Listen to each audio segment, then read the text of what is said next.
चलिए आज का पहला नंबर सॉल्व कीजिएगा। आज का पहला नंबर क्वेश्चन क्या है? एसआई से साधारण ब्याज से है।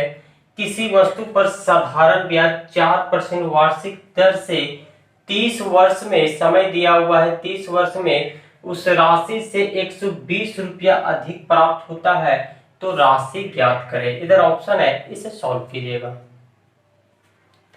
चलिए मानते हैं कि मूलधन मूलधन जो दोस्तों हमेशा हम लोग 100 मानते हैं, ये मूलधन 100 मान लिए। तो दोस्तों इसका ब्याज भी तो कुछ होगा। मान लीजिए मैं आपको 100 रुपया दिया, अगर आप 6 महीना या साल भर पे हमें लौटा रहे हैं तो कुछ उसके साथ ब्याज लगा के दीजिएगा। तो दोस्तों उस ब्याज की ही बात पूछ रहा था। ब्याज आपको मालूम नहीं है, पर क्वेश्चन में दर दिया हुआ है 4%, समय दिया है 30 वर्ष। तो दोस्तों ब्याज बराबर होता क्या है? ब्याज बराबर होता है आरटी, यानी कि दर और समय जो गुना हो जाता है वही ब्याज होता है। तो यहाँ पे आप गुना कर दीजिए, 30 गुना 4 तो ये हो जाएगा 120, यानी कि ब्याज 120 है। लेकिन आगे बोल रहा है कि उस राशि से 120 रुपया अधिक प्राप्त होता है। 120 रुपया आपको अधिक प्राप्त हो रहा है तो राशि ज्ञात करना है। यहाँ पर कितना अधिक प्राप्त हो रहा है? तो 20 रुपया अधिक प्राप्त हो रहा है। तो अधिक की तुलना अधिक से जो निकालने के लिए बोलेगा उसे गुना कर दीजिएगा। राशि निकालने के लिए बोल रहा है 100 से गुना कर दीजिए, इसे काटिएगा तो ये 6 हो जाएगी या फाइनल आंसर 600 हो जाएगा। चलिए इस क्वेश्चन को सॉल्व कीजिएगा, बहुत ही अच्छा क्वेश्चन है। देखिए पहले क्या कह रहा, किसी धन राशि का 6% वार्षिक दर से 5 वर्ष का एसआई मूलधन के आधे से 400 रुपया कम है, तो मूलधन की राशि क्या होगी? आपको मूलधन की राशि बताना है। तो दोस्तों इसे सॉल्व करने से पहले आप क्वेश्चन को पहले देख लीजिए। चलिए दोस्तों मूलधन हम लोग मानते हैं 100, तो यहाँ पे ब्याज आपका निकल के आ जाएगा। ब्याज होता है आरटी। तो दोस्तों आर है दर, दर यहाँ पे 6% दिया हुआ है, समय 5% है, 5 वर्ष है। इसे गुना कीजिएगा तो 6 बचे ये 30 हो गया। लेकिन अब बोला गया है मूलधन के आधे, यानी कि मूलधन का आधा बोल रहा है। तो ये मूलधन को आधा करने के लिए आप 50 कर दीजिए, तो ये मूलधन आधा हो गया आपका। तो दोस्तों 400 रुपया कम है, 400 रुपया आपका कम है। तो यहाँ पे कितना कम है? 20। तो दोस्तों ये 20 हो जाएगा। और निकालने के लिए जो बोलेगा वो गुना कर दीजिएगा, इसे आप काटिए तो ये हो जाएगा, 2 बार में कट जाएगा 40, और ये गुना करने के बाद ये 2000 आता आपका आंसर। अगला नंबर क्वेश्चन आपका रीजनिंग से है, जो आपका टीसी में पूछा जो क्वेश्चन 2007 का है। इसे सॉल्व कीजिएगा। दोस्तों इसमें क्या है, बस कुछ नहीं, क्वेश्चन का बस जो ये रहता है, आपको कोड आपको अच्छी तरह से मालूम होना चाहिए, तब आप आसानी से सॉल्व कर सकते हैं। तो दोस्तों ये लिंक है, तो एल का कोड होता है 12, फिर आई का कोड होता है 9, 14 प्लस 11। सभी को आप जोड़िए पहले, तो कितना होता है? 1 और 4 5, 5 और 9 हो जाएगा 14, 14 और 2 हो जाएगा 16, बाकी 1, 1 2 3 और 1 बाकी हो गया ये 4, 66 आ गया। तो ठीक इसी तरह से भी हम लोग करेंगे न्यूज को।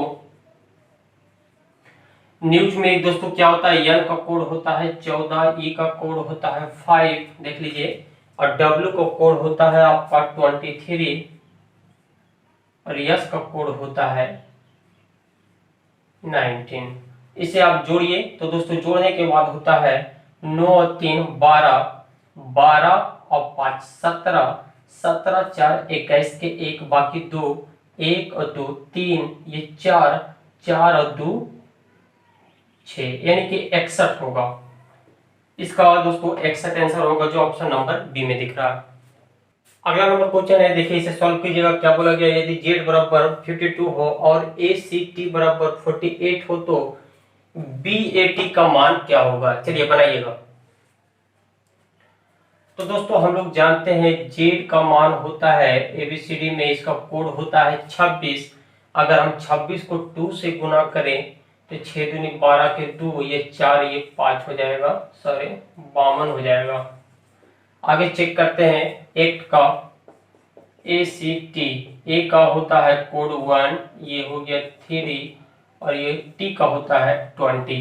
तो दोस्तों इसे जोड़ने पे आता है ये 24, और 24 को ठीक इसी तरह से 2 से गुना करते हैं तो ये हो जाता है 48, यानी कि यही रूल इसमें लगेगा। तो ठीक इसी तरह से भी इसे में भी करेंगे। बी का कोड हो गया 1, बी का कोड 2 हो गया, ए का कोड 1, और ये हो गया आपका 20। तो इसे जोड़िएगा तो 20 और 2 22, एक हो जाएगा 23, और 2 से गुना करना है इसे तो क्या होगा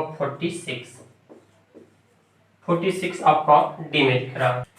अगला नंबर क्वेश्चन आपको जो बोर्ड पे दिख रहा है बहुत ही आसान है, लेकिन ऐसे क्वेश्चन एग्जाम में रेलवे में पूछे जाते हैं दोस्तों, इसलिए हम लोग इस पे भी प्रैक्टिस करते चलेंगे। देखिए क्या कहा, यदि देख लीजिए क्वेश्चन, यदि टेबल को बिस्तर कहा जा रहा है, ठीक है, टेबल को बिस्तर कहा जा रहा है और बिस्तर को खिड़की बोलता है, बिस्तर को खिड़की और खिड़की को कलम बोला जाता है और कलम को दीवार बोला जाता है, तो विद्यार्थी जो लिखने के जो काम आता है वो किससे लिखता है? तो दोस्तों हम लोग अच्छी तरह से पता है कि हम लोग पेन से लिखते हैं, कलम से लिखते हैं, लेकिन यहाँ पे आप कलम डायरेक्ट टिक कीजिएगा तो गलत हो जाएगा, क्योंकि यहाँ पे क्वेश्चन में कलम को दीवार बोला गया है। इस क्वेश्चन के अनुसार कलम को दीवार बोला गया है तो हम लोग दीवार से लिखते हैं, तो ऑप्शन नंबर सी हो जाएगा। इस क्वेश्चन को इसी टाइप से बनाना। इस क्वेश्चन को सॉल्व कीजिएगा, ये क्वेश्चन भी बहुत अच्छा है। देखिए बोर्ड पे दिया हुआ है, कोई धन साधारण ब्याज से 30 वर्ष में 3 गुना हो जाता है तो उसकी आपको वार्षिक दर बताना है। ठीक है, कोई धन साधारण ब्याज से 30 वर्ष में 3 गुना हो जाता है तो वार्षिक दर क्या होगा? इधर ऑप्शन है, चलिए सॉल्व कीजिएगा। दोस्तों इस क्वेश्चन को बनाने के लिए सिर्फ मात्र एक छोटा सा फॉर्मूला आपको लगाना पड़ेगा, इसके बाद ये क्वेश्चन आसानी से सॉल्व हो जाएगा। ये फॉर्मूला होता है गुना माइनस 1 बटा समय या दर गुना 100।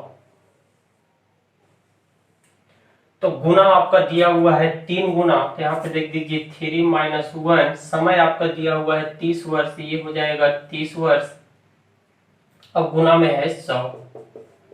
इसे सॉल्व करने के बाद दोस्तों ये हो जाएगा 0 से 0 कट जाएगा, ये हो जाएगा 20 बटा 3। जब इसे आप भागा दीजिएगा तो पूर्णांक में पूछा गया है तो आप पूर्णांक में आंसर निकालिए, तो ये हो जाएगा 6 या 18, और ये शेषफल बचा 2 और नीचे ये 3, आपका आंसर हो जाएगा 6 पूर्णांक 2 बटा 3 हो जाएगा। अगला क्वेश्चन ठीक इसी टाइप पे है, आपको सॉल्व करना है। कोई धन साधारण ब्याज से अब की बार 20 वर्ष दिया है और 5 गुना दिया गया है तो आपसे दर पूछा गया है, तो वही फॉर्मूला लगाइएगा, गुना माइनस 1 बटा समय या दर इंटू 100।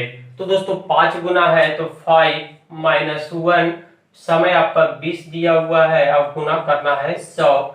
0 से 0 खत्म हो गया, 5 में से 1 गया तो 4, और ये गुना हो जाएगा तो 40 बटा 2, ऐसे काटिएगा तो 20 आपका आंसर हो जाएगा, दर हो गया 20।